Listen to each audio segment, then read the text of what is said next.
So, good morning, everyone. Today is July 30th, 2025, and I'm back on the bedrock, half naked and barefoot for grounding. So, I just say it again. Had a long conversation about this yesterday that morning sunlight has a key influence on your health for many reasons, or for at least two. But first, physically, basically, that the sunbeams interact with your cholesterol. Very simplified. I need to have the water behind me. Producing vitamin D, which regulates, according to Dr. Pearl Mutter, you can look him up, 900 genes. And so I got the question yesterday, how many genes are there in a human being? Well, 20 to 25,000 of them. So 900 from are influenced by vitamin D. And vitamin D is produced by the interaction between cholesterol and sunlight. The other argument had to do with Andrew Huberman, the Stanford neuroscientist, and he had a long, very interesting but technical discourse about this on his Instagram account a couple of days ago, and I urge you to take a look. So the other part is grounding. So I'm walking barefoot on the bedrock here, and I actually stumbled upon a lecture from I think she was a physician, actually. I can't remember her name, but she was talking about the super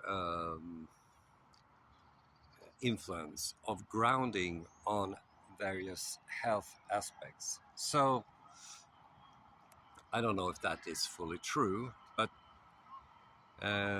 if there's a little truth in that, it makes sense for you to, walk barefoot every now and then. I would suggest every morning you do like I do.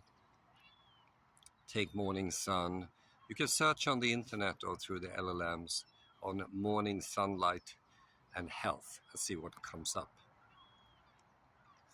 And also attention restoration theory, that I'm not in nature, but I'm close to nature. So on this bedrock, you have some trees, and there's a dog coming here. And dogs are really funny, but it's just like this. So you can see there are houses. There's some houses in the background. So I'm very close to civilization. It's just that bedrock, grass, trees, and stuff like that. It's enough actually to promote your health. Then during the late live broadcast yesterday, sorry for that, but we had a social event going on, which I think was important to prioritize. So I started 7:20 p.m. yesterday, but today I will probably start 6 p.m. again. It's another social event, but it starts earlier.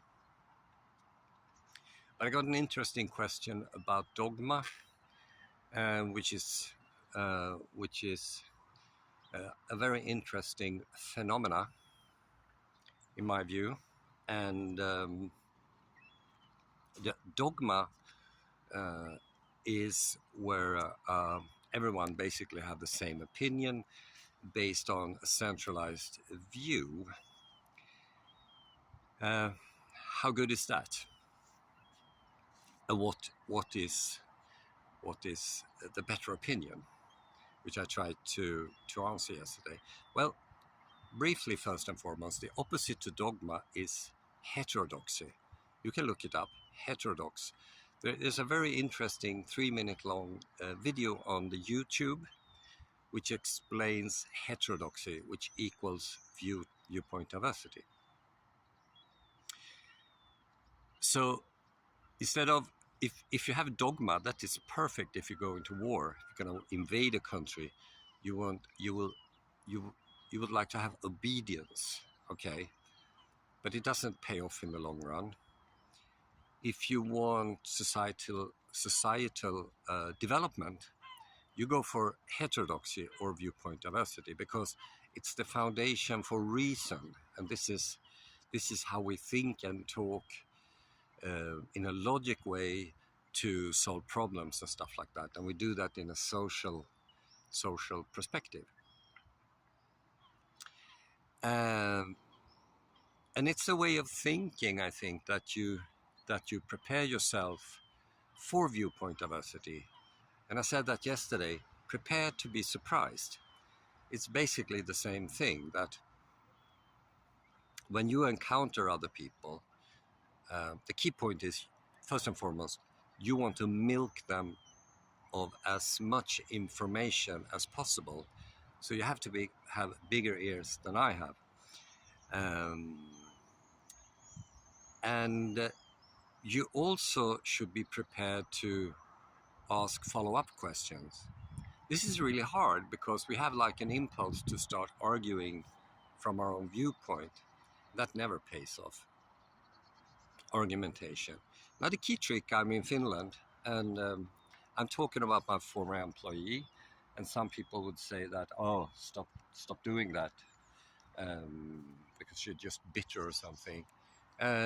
Maybe a little, but the thing is that after the dean stopped my research because it didn't conform to the dogma, this is true of course, and the confirmation bias they applied,